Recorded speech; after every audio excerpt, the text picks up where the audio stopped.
So I'd love to introduce our second speaker, which is our very own John Mayhew. If you'd like to start sharing your screen, John, to get your presentation ready. So John's been the director of APRS for the last 13 years. He's a chartered town planner who has previously been the head of policy and planning at the National Trust for Scotland for 12 years and chair of Scottish Environment Link for 3 years. So John is going to explain why local development plans are important and give some advice on how to tackle individual planning applications. Over to you, John. Thanks very much, Catherine. Can you hear me clearly? Loud and clear, thank you. I can see your screen. Can you see my screen? That's great. Right, I am indeed going to talk about local development plans, why they're important and where they fit into the planning system. You've seen a version of this slide before from John, but I make no apology for showing it again, just to show how this fits in. We're in a period of transition in the planning system because of the 2019 Act. That's what we had before. And on the right is what we're going to have after. We've got this new purpose of planning, which is set out in the Act. We have National Planning Framework 4, which is a draft at the moment, all is to play for, but we still have local development plans. So local development plans are still the key thing in the hierarchy, which affects development on the ground. Why are they really, really significant? And it's because we're always being told by Scottish ministers that Scotland has a plan-led planning system. Again, you've seen this before, but it's in bold because I can't tell you how important it is. Councils are legally required to make decisions on planning applications in line with the development plan unless material considerations indicate otherwise. I'll come back to material considerations later because that's obviously important. But what is this development plan that we're talking about? It's going to be the combination of NPF 4 and the LDP, and they're both going to last 10 years. So it really matters now what we get into NPF 4, and it really matters what goes into your LDP because it's going to govern the sort of issues you have to deal with over the next 10 years. What this means is the plan-led planning system means is sites allocated in the LDP should be developed, sites not allocated in the LDP should not be developed. And that goes to the heart of what Alison was talking about in the question on the earlier speakers. That's the way it's supposed to work. And we all know that it doesn't always work that way, but that is the basis of it. And that basis is being strengthened by NPF 4. Most LDPs cover an entire council area, so they're significant because of that. And my summary from this first slide is LDPs are really important. This is what they look like. If you go looking for your LDP, they have all sorts of different colours and formats and so on. This is the Inverclyde one, for example. And this is the Fife one. So this is the one that Alison and I know several other people here this evening will be very familiar with. It is the Fife local development plan, but often they're called trendy branded names. So it's known as Fife plan, but that's just what they call it. It's still the local development plan. So don't be put off if it has a kind of a special title. If you can't find it, there's some help for you on the APRS website. So this is just the screenshot from the planning resources section of the APRS site. Go to resources, go to planning resources, and there is a link there to all 32 local development plans across Scotland and also the 2 in the national parks. So each council acts as a local planning authority and it has to prepare an LDP, and the 2 national park authorities in the Cairngorms and in Loch Lomond and the Trossachs, they have to prepare LDPs as well. So that's why they're down at the bottom. When you get into an LDP, it's got 2 important things in it. It's got maps and it's got policies. So here's a map. This one is Renfrewshire. The boundary of Renfrewshire is shown here by the black line. And often there's more than one map. So this map is the kind of small scale one showing the whole of the council area. But you'll also see there's these squares within it, like this one down here. And they show a place where there's an inset map. That's an enlarged map of a smaller area of the council area, but blown up. So here you would have Paisley, for example, in the east of Renfrewshire. So if you're interested in the whole of Renfrewshire, that's the map you look at. If you're interested in Loch Winnoch, and I know there's I think there are going to be some people from Loch Winnoch here tonight, that's what you look at, that square in the bottom left-hand corner. When you then go into it, you get this kind of thing, and I'll bet Jackie will be looking at this with horror because Jackie from Dunbar knows this map very, very well. That's the detailed map of Dunbar in East Lothian. The grey bit is the bit of Dunbar that's already been developed, and the blue bits are the housing sites allocated in the current LDP, a really quite significant expansion of Dunbar. And this is happening across Scotland. Most of the medium-sized towns of Scotland have this level of expansion shown. And the way you see what's planned, the way you start getting into planning is look at that map and you'll understand it. If it's a map of your place, you will know how that works for your area. And the other thing it has in it is loads of words. So it has policies, maps and policies. And here's a sample policy. Something we care about a lot is green belts. And this will be familiar to Anne Glenn from North Lanarkshire, because this is the green belt policy from North Lanarkshire Council. There's a summary of the policy at the top and there's loads of detail further down. The reason this matters and the reason it's important to try to influence what's in the LDP is when you come to arguing over a particular planning application, it's what's on the map and what's in these words that will matter. And here's one specially for Catherine. This is Murray Council, Catherine, and this is their policy on coastal change. So Catherine's speaking to us from beautiful Murrayshire and has a particular interest in the coast. So this is your policy, Catherine. If you care about Murrayshire and you care about coastal change, those are the words that you need to look at. These are just examples. Each of you has your own patch. Each of you has your own particular interest. So, but look at the maps, look at the policies. How is an LDP prepared? If you want to know where you are in the scheme of things, look for the development plan scheme. So go onto your local authority website and look for a thing called the development plan scheme, and that will tell you where you are in the process, whether you've got an adopted plan, whether you've got a draft plan, how far through they are with preparing it. There should be early consultation, and that's the best possible time to get involved. There is then an evidence report. This is before the actual plan's written. The local council amasses a whole bunch of evidence on everything to do with planning. It used to be called the main issues report. It's now called the evidence report. That then leads into a proposed local development plan. And that's the point at which you can look at it, see what you think about it and give your comments on it.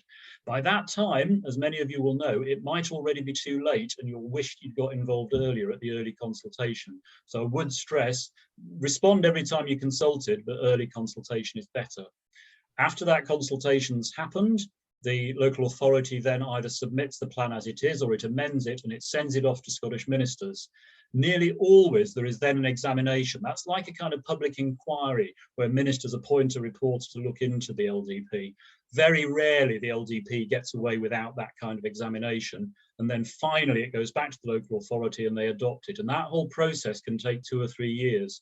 So it can be quite off-putting, it can be quite tedious, but it's really worth it because those 2 or 3 years will then affect what happens over the next 10 years in your area.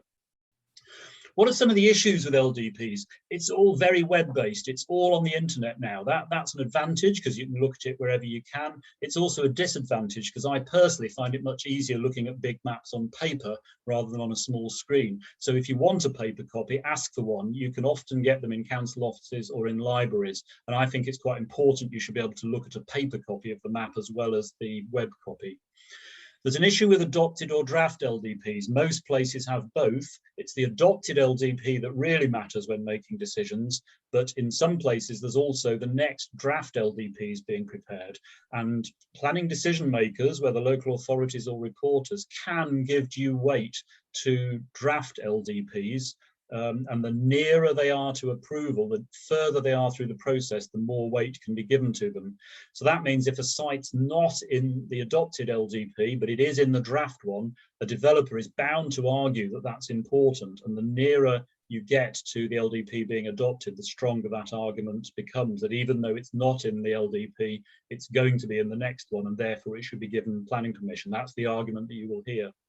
They also come with a bewildering series of reports and annexes, reports on housing, on environmental assessment, on landscape, and that sometimes these are formed into great big documents called supplementary planning guidance. So local authorities often have supplementary planning guidance on renewable energy or on historic environment conservation, a whole range of other subjects.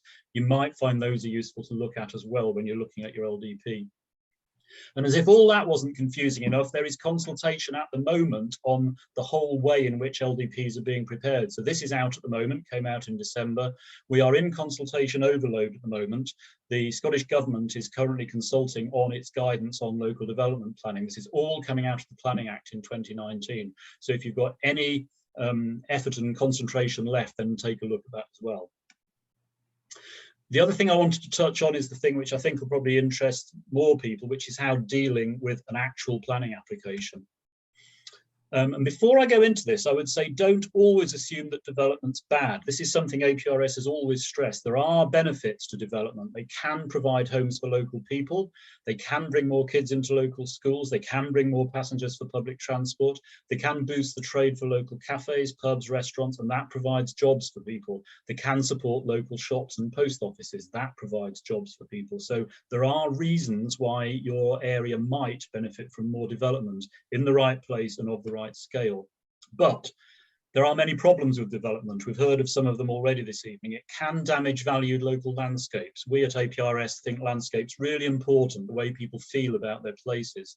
You can lose sites for nature. You can worsen carbon emissions, which we absolutely shouldn't be doing. You can generate traffic. They can erode local distinctiveness, what makes your place special. Development can lose agricultural land, which we need to feed ourselves. Development can put pressure on sewage capacity. If your sewage plant isn't big enough, it's not going to be able to cope with additional development. So the planning system is about weighing up these benefits and these problems, and it's a difficult job. What's the planning application process? When a planning application goes in, the local authority has to do neighbour notification. That means it needs to tell all the neighbours to that site that the planning application is going ahead. And then you look on the council website to see the detail of what's being proposed. The council carries out internal consultation with its own staff, so that might be their roads or their education or their water departments.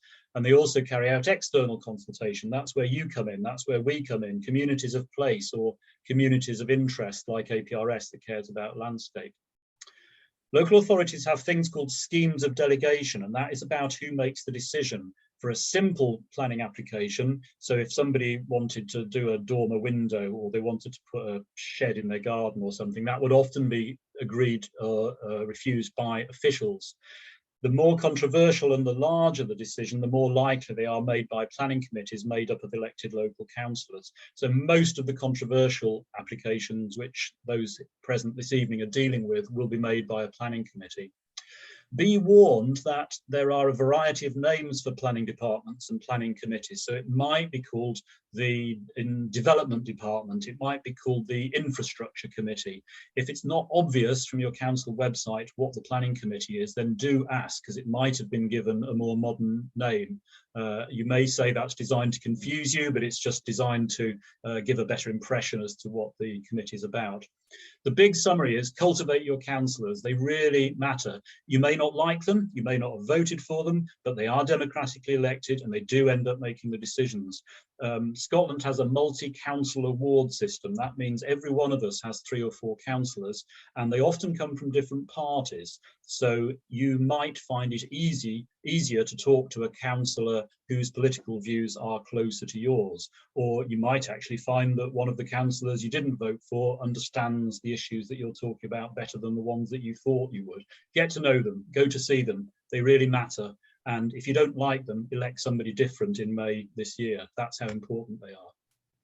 When you get to looking at a planning application, this is what you get to see. So this is just Edinburgh. I stay in Edinburgh, so it's the one most familiar to me.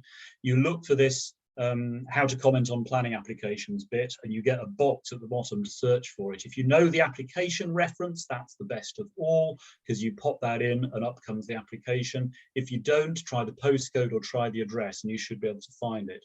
Then you're presented with something like this, and this can be confusing and bewildering.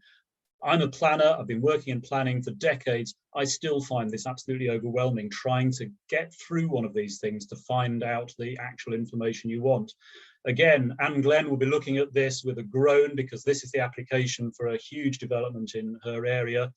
What you need to do is, you know, the key words to look for to find the basic information about it. And I would always advise you to look for master plan or for vision or for location plan. A lot of these documents on the planning application are detailed reports on all sorts of aspects of the application, or they're a detailed response from the Environmental Protection Agency or from a local community.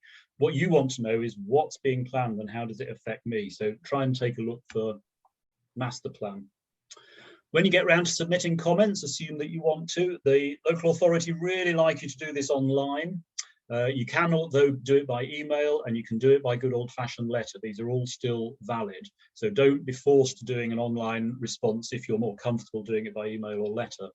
Always focus on the policies in the LDP and stick to planning considerations. These are things like design, landscape, pollution, noise, or traffic. Don't bother mentioning things which aren't planning considerations. So who the applicant is not relevant. It may be important to you, but it's not something which is going to be taken up by the planning committee. Whether you think it will affect house prices, whether it will block your view, these things are not considered relevant. So however cross you are about them, it's not worth mentioning them. Do try to meet the deadline. You often only have 3 weeks, which can seem a huge rush, but get your objection letter in, or indeed your support letter in, get your comments in within those 3 weeks, and encourage other people to respond. So that's a quick whirl through why LDPs matter and how to go about planning applications. There's more details on our website, and we'll come back to that later on, but I hope people have found that helpful, particularly if they're at an early stage in getting involved in the planning system. Thank you.